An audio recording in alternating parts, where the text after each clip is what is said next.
but this may be way too high.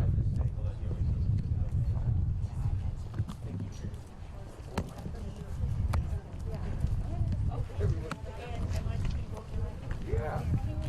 You start whatever and then introduce everybody if you wish. No, not that. Oh, good. Well, hello everyone, and welcome to Shepherd Accelerated Elementary School. Say that a few times quickly. My name is Janice Siebert, and I am the president of the Roseland School District Board of Trustees. I've been an elected board member for 24 years, beginning when we only had 2 schools in the district with 650 kids, to now when we have 6 schools with 2,800 kids. It is my great pleasure to welcome you all today to one of those wonderful schools. Welcome to Assemblyman Mark Levine, Mayor Chris Rogers, Sonoma County Superintendent of Schools Dr. Harrington, our special friend Senator Mike McGuire, and members of the press. I'd especially like to welcome Governor Gavin Newsom and his team today. We're so honored. What a pleasure it is to be able to show you the dedication and heart here in Roseland. We are so proud of the accomplishments of our students and of the dedicated support their families give to their educational success.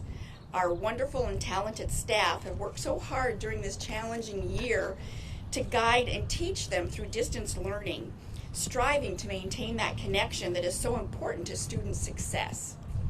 It is a huge joy to see our teachers, staff, and students finally reunited in person this week. We have joyful noise here once again.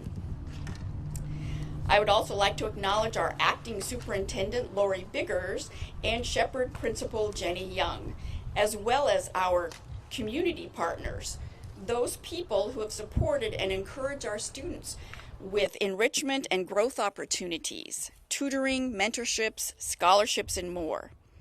We are very grateful to be here together today to celebrate this milestone for Shepherd Elementary and Roseland District, and to share this moment with our visitors today. Welcome, everybody.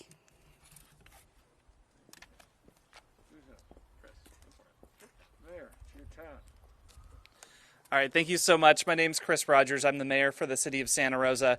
First and foremost, I want to thank the governor and his staff for coming out here to Roseland to check in on our community.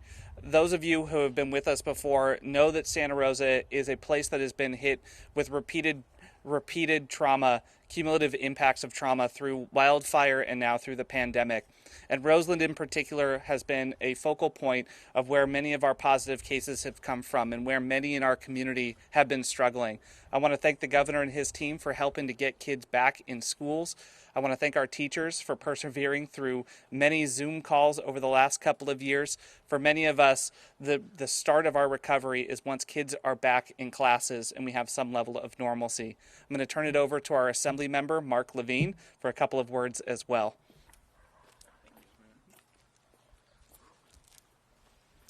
Thank you very much, Mayor Rogers. Thank you to the principal here at Shepherd Elementary, their superintendent here for the school district. Thank you to Governor Newsom for your leadership, for really putting a stake in the ground, saying we need to have students in the classroom this year. You think about society and the health of society, and you think about 2 things, particularly as a parent. I've got a 6th grader and an 8th grader. You want your children to be healthy, and this has been a year where you've really cherished health, and you want your children to get a great education.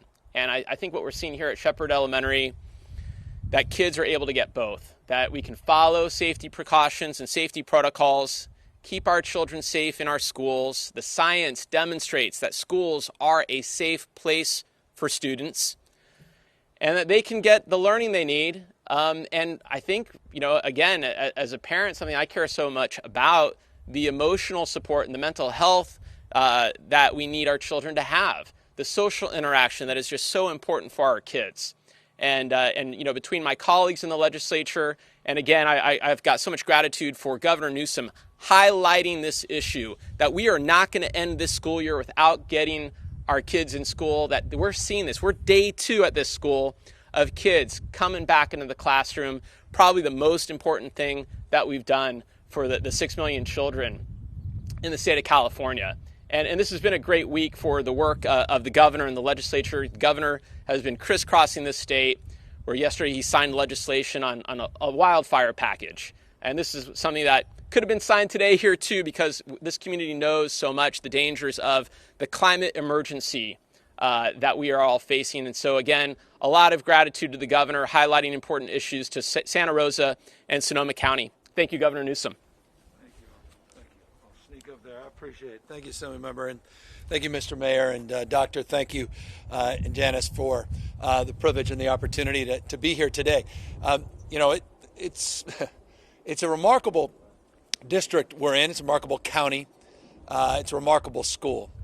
This school, 95% of the school Hispanic, 95% of the school Latino students. This school represents a unique set of challenges, not only as it relates to the education of these young children, but contextually the challenges this community has faced. And that's been highlighted by the Assembly Member and by the Mayor. As we walked in, Doctor reminded all of us of the trauma and the impact of these wildfires in this region and the impact they've had in this community, as well as the children here at this particular school. But of course, this last year has been particularly challenging on not only the children themselves, but their family members, and of course, the entire school community. And so I just want to acknowledge that trauma. I want to acknowledge the challenge that each and every one of those families have faced over the course of the last year, and the challenges in decision making that those parents have to decide to send their kids back in person to be educated.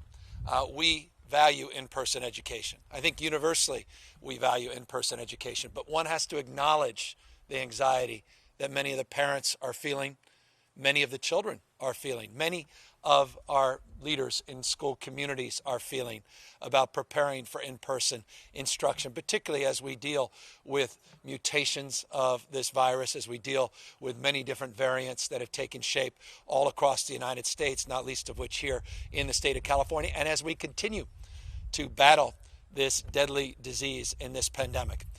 This disease has not taken the summer off. It will not take the summer off. It didn't take spring break off. It didn't take Easter weekend off. It remains as deadly as it's ever been. That said, it's a race with the vaccines, and it's a race to continue with all the non-pharmaceutical interventions that have mitigated the spread of this disease that lays claim to this status now for California. 23+ million doses of vaccines have been administered in this state. That's larger than all but 6 nations in the world. We lead the nation this last week in terms of the lowest positivity rate in America, among the lowest case rates in America.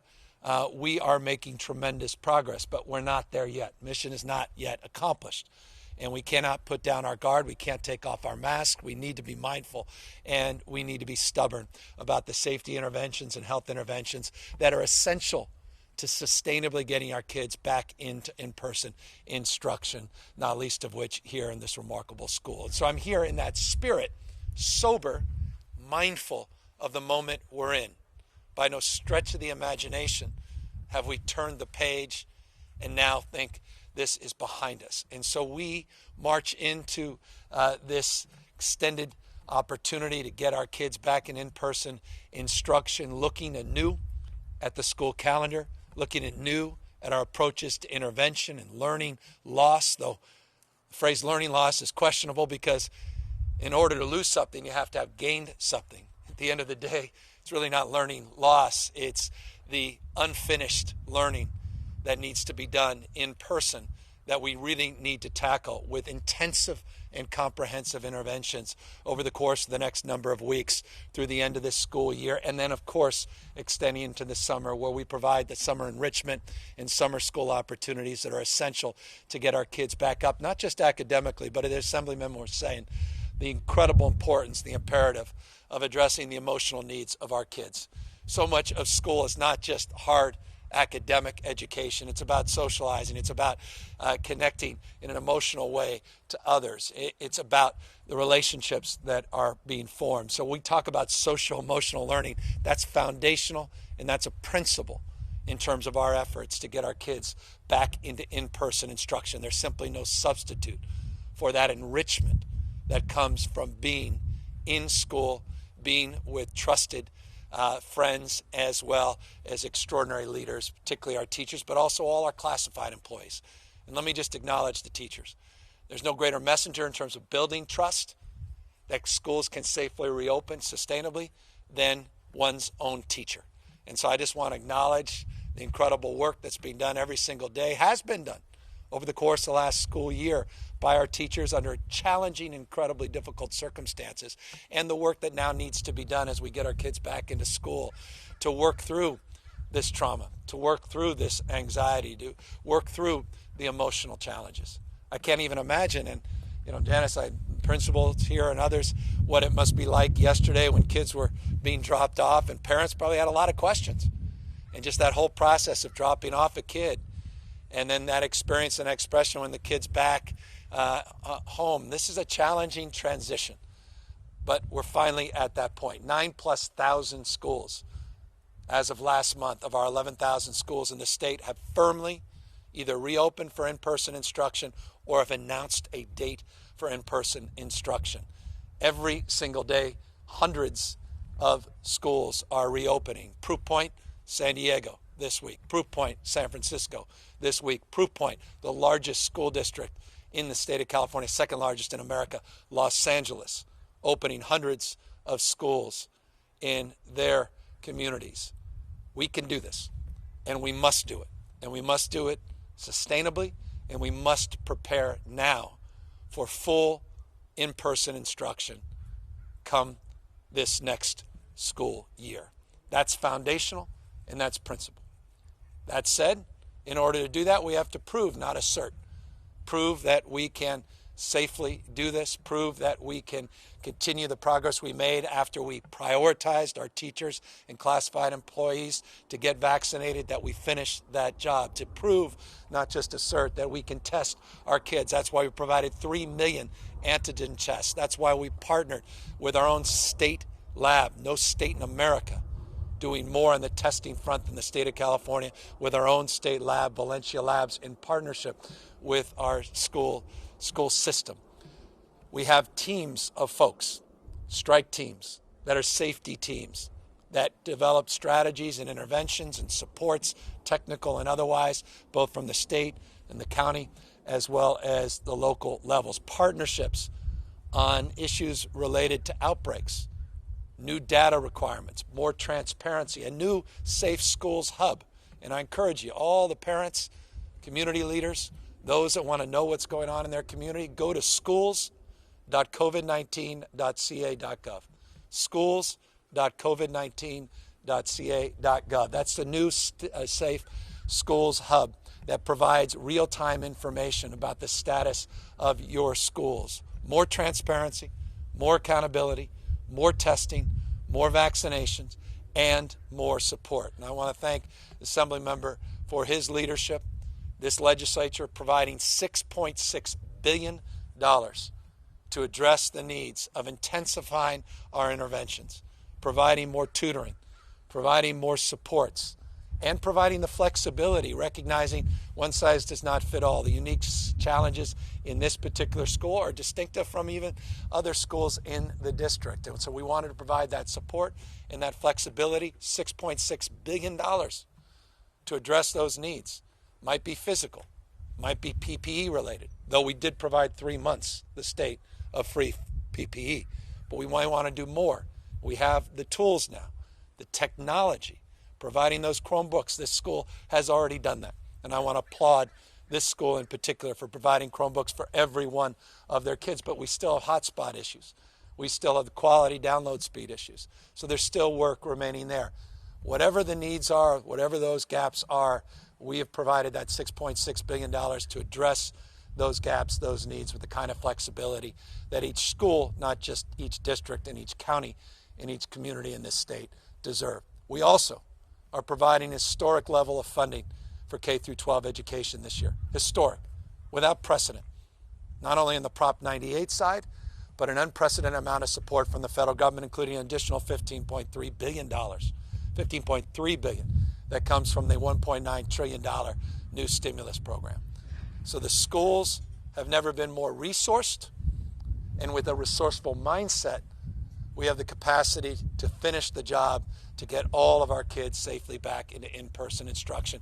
At the same time, and I'll close with this, at the same time recognizing, as I began, I end, the unique challenge, particularly in our diverse communities, and let me be more specific, particularly in the Latino community in California, and those parents that have experienced the worst of this pandemic, and that unique trauma, and that unique anxiety as it relates to reopening schools presents a challenge, and we must acknowledge that, we must address that, and we must be sensitive to the needs of those parents in particular and those children in particular. And that's why we do provide an option for those children, for those parents, where we continue to provide that hybrid model or provide that instruction online and supports offline in order to give them the confidence to rebuild a framework of support for getting their kids back safely into schools as well. And so that's a broad overview of where we are. I'm a parent of 4 young kids. The oldest just turned 11. There are few things more important to me than the quality of their education and their unique experience. And again, this is not unique to me. As some of them said, there's 6+ million children in our school system that deserve a high quality education and deserves those mental health supports and deserves the kind of intervention and high dose support that is needed to work through the challenges and the experiences and the trauma over the last year. But I'm grateful to be here. I'm very proud to be here. This is the week we've been waiting for, where we're seeing massive scaling of our children returning back into schools. And Janice, you said it better than anybody. There's no greater sound than the sounds you'll be hearing in about 20 minutes of those kids starting to scream and yell, and they see friends for the second day in a row, some of them, some for the first time in months, and start playing again. And the picture of that will be painted even more brightly when those basketball rooms are returned. You promised me to those backboards behind me. With that, of course, we're here to answer any questions. Governor Judge Hernandez from NBC Bay Area. You mentioned 9,000 schools are returning, but not all of them are. What do you say to those districts and those parents? A lot of very frustrated parents, a couple of districts in Contra Costa County that have said they will not reopen for the remainder of the year. I want all the schools to reopen.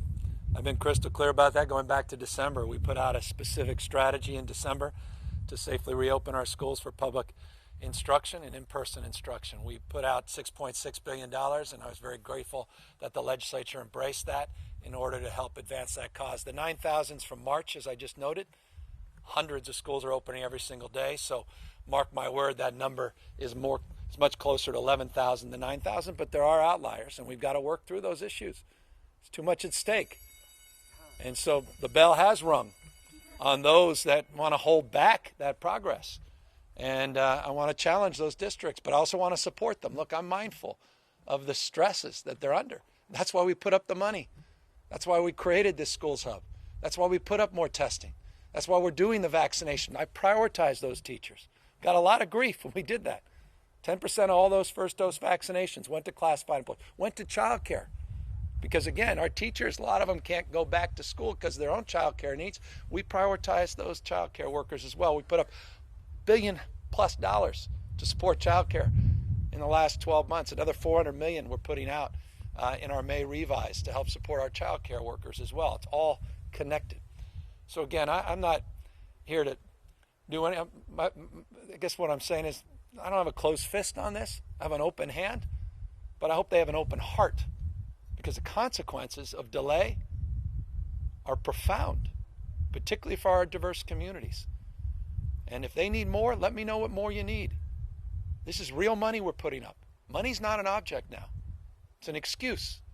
Again, I said resources and a resourceful mindset. That resourceful mindset is needed at this moment. It's alive and well here at this school. You walk around, you see that resourcefulness. Folks that are committed, not interested in getting their kids safely back in in-person instruction, and made it clear to me they're looking forward to seeing them back 5 days a week fully in just a few months. That commitment is real, and that's why I'm here today to celebrate that commitment.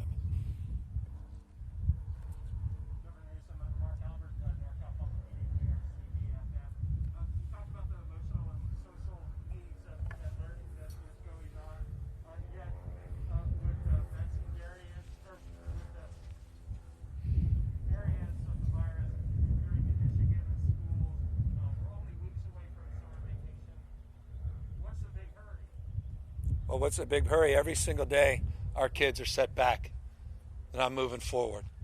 It's a big hurry as a child deserves. Once, look, these child's minds, their resiliency is extraordinary, but their minds are precious. What's the hurry? It's about our future. It's about your future. It's about our country's future, not just our state's future. The hurry is we can do this safely. We know that. We know that. Some of them said it well. The data, the science, if you're into data and science, forgive me if you're not. If you're an ideologue, I understand that. You're not open argument. You're not interested in evidence. Evidence is overwhelming. We could safely do this with the right interventions, with the right modifications. And that's why we provided real support, put out guidelines. Been there for months and months making the case anew. We've looked at the data all across the rest of the world and in districts large and small across this country. We can do this. I understand the hesitancy. I understand the stress. I understand the anxiety. But that does not compare to the stress and anxiety we'll have when we look back and dream of regretting that we could have, would have, should have prioritized our children at a critical moment in their young lives. There's still plenty of school year left. And I made this crystal clear, and I want to make it crystal clear to you, if I may, and to everyone that you may share it with. You may choose otherwise. The reason we put up $6.6 million, reimagine the school year. We're not, I mean, we're in a farming community, which I know well, but we no longer need to be tied to an agrarian calendar. Use this money to extend learning opportunities, extend the school day, extend the school year. Who says you have to end on June 1st or June 15th? Who says that? We're not saying that. We're saying the opposite. Reimagine it for the kids, for your children, for our future. We'll be there to back you up with historic investments. It's not just the $6.6 billion. It's all that federal dollar, all those federal dollars that are coming. You'll see in my May revise in just a few weeks the amount of money we're putting to K through 14, not just K through 12 education. It means unprecedented, truly unprecedented. We have the money to do it, but do we have the mindset and the commitment and resolve? And that's what I want to offer, that flexibility. Not mandating that, but the flexibility to give those choice.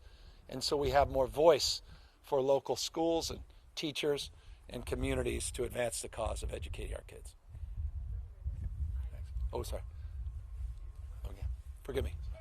Governor, just to clarify, you support that in the new school year in fall, the schools who want to keep doing virtual options for the parents, they can do it? Because we have heard some parents who say that they were forced to go in person when they didn't want. Yeah. So do you support the hybrid model for the new school year? Well, look, I always believe in meeting people where they are, and I think that's one of the biggest challenges we have in education broadly. Forgive me. One size does not fit all. And so customized learning experience, personalizing it, to me, is foundational. And I think a lot of the lessons we've learned this last year will make us even stronger moving forward, because I think we've understood that, particularly with this online effort. That said, we want that flexibility, but our default is to get kids back safe in the schools. But look, by August, I'm expecting by June 15th, substantially, to reopen this economy again. We're at 1.7% positivity rate today. We have 23 million people vaccinated. There'll be over 30 million people vaccinated just in a number of weeks. We'll be at 40 million by the middle of next month, the end of next month. By August, everybody who wanted a vaccine will have had a chance to have a vaccine, and we'll have many different choices of which vaccine. So I would expect and anticipate that the anxiety will give way to some new reality by August, and that will be an exception. And I think you always accommodate, but to me that's an extreme exception, and I expect all our kids to be back. That's what I expect, with caveats, always, with caveats. Expect our kids back safely in in-person instruction in the fall. Governor, can you mandate that schools give the option to, I mean, We're looking. We have this is a very decentralized system. California is the size of 21 states population combined. I say that all the time, but I do it to impress upon you the complexity of governance in a state as large as ours. There's no other system of public education in the United States like this system. As a consequence, you have independently elected school boards, county, local. You have a lot of voice, and you have a lot of flexibility. It's designed into the system. And so mandates are often not looked upon as favorably as you would like to think. That said, we anticipate and expect our kids back safely in-person instruction this fall, and you'll be hearing more about that in the upcoming weeks and months, and we'll be working with Assemblymember and his colleagues to advance that cause in more formal ways, but with the spirit that defines our system of governance well intact. Excuse me. Yeah, thank you. Yeah, forgive me. Just wanted to ask, as we start talking a little bit about next year, and part of that is locally as well as junior colleges and community colleges. Santa Rosa Junior College came out last week with a plan to stay largely remote. I talked to the president. He mentioned a lot of uncertainty about that timeline that we've been referencing here. I was just curious. Yeah. Well, Plan a little bit further. look, I love the question. I'm processing as he answers. I understand the uncertainty because we've been in this mindset for a year. But maybe I see a different future than some are seeing. I see a much brighter future, and I see it happening sooner than people expect. And I think that's the shift. There's an old adage, once the mind is stretched, it never goes back to its original form. By the way, it's what I love about this school, with this college-going culture for these young kids. I love that. My mind has been stretched in this context. There's a bright light at the end of this tunnel. We're seeing it with the vaccine rates. We're seeing it with the positivity rates. We're seeing it across this country. Variants aside, we have 1,097 UK variants. It's not Michigan. We're not Florida. I admit and acknowledge it's a race against the variants. In fact, the UK variant aside, the biggest variant for us is the West Coast variant. There are two. There's over 12,500 that we've sequenced. That's, to me, more relevant to California's unique conditions, but we are mindful when you're 11,000 or almost 1,100 UK variants that we have to keep on top of that, and we are. So one thing I know about this pandemic is, and I've said this 100 times, I'll repeat it probably until I say it 1,000. One word to describe the last year is humility. And the J&J announcement yesterday is a perfect example of that. When you're moving with expectation and then new challenge, new roadblock presents itself. So we're always mindful of that. But I really believe that in a few months, not only we're going to reach that June 15th deadline where you're going to be back to some semblance of normalcy, but by this fall, once again, that bell will have rung. And I expect people enthusiastically will be making their way into community colleges, our CSUs and UCs and private universities, as well as our K through 12 system. Governor Newsom with KGO TV, different topic, but just want to hear the town of Windsor is going through some turmoil. The mayor, Dominic Capoli, accused of sexual assault. Do you think this is Literally know nothing about it. And I don't say that lightly. First I've heard of it. Maybe I'll ask Santa Rosa Mayor more about it on the way out. Forgive me. Yeah. Yeah. The topic of the state's water crisis, what steps and actions is your office taking, and do you plan to declare an emergency? Well, we'll declare an emergency if it's necessary. We've made significant adjustments, and we made a number of announcements over the course of the last number of weeks. Yesterday, last week included, yesterday in Butte County, Fresno County, the week prior, about some of the organizing that we've been doing for a number of months in anticipation of drought conditions. We have not made the determination of whether or not this is a drought emergency. That comes with emergency authority that not everyone may want to invest in one individual, but it also comes with obligations that everybody also needs to be mindful of in terms of potential impacts. So we're assessing all of that, but unquestionably, second year drought conditions. I have leading our charge, the person that led the efforts for the previous administration, the Brown administration. We've already drafted executive orders. We've already organized an internal strike team. We've already notified hundreds of water users, going back weeks, the Department of Water Resources, about pending conditions. That was codified in the annual survey, the snowpack survey, at 59% on April 1st. And we are in real time working with the Biden administration, and I want to reinforce why that's important. We've never had a relationship, at least I have not had the privilege of this relationship over the last 2 years with the federal government that we do today, to look at flexibilities, because the federal government plays a huge and outsized role in terms of water policy and water allocation, also pending litigation. And so we're also working in real time through some of those issues, including conversation directly with the Interior Secretary 2 days ago. So in the days and weeks, we'll be making additional announcements, very mindful of the growing anxiety around water. Thank you all. Appreciate it. Thank you, guys. Thank you, Governor. You're going to seize that. More mandates. Governor, I'm excited. I become eligible tomorrow.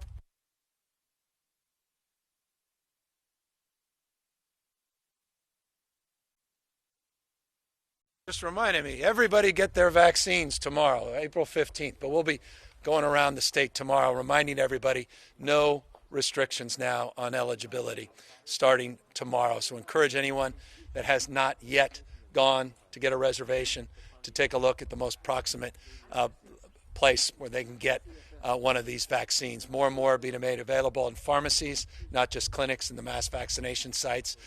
We're receiving slightly more vaccines this week than we did last week, and we anticipate exponentially more over the next number of weeks. But we're on track tomorrow, and we believe if people do their part, we all do our part, we're on track by June 15th to substantially reopen the state.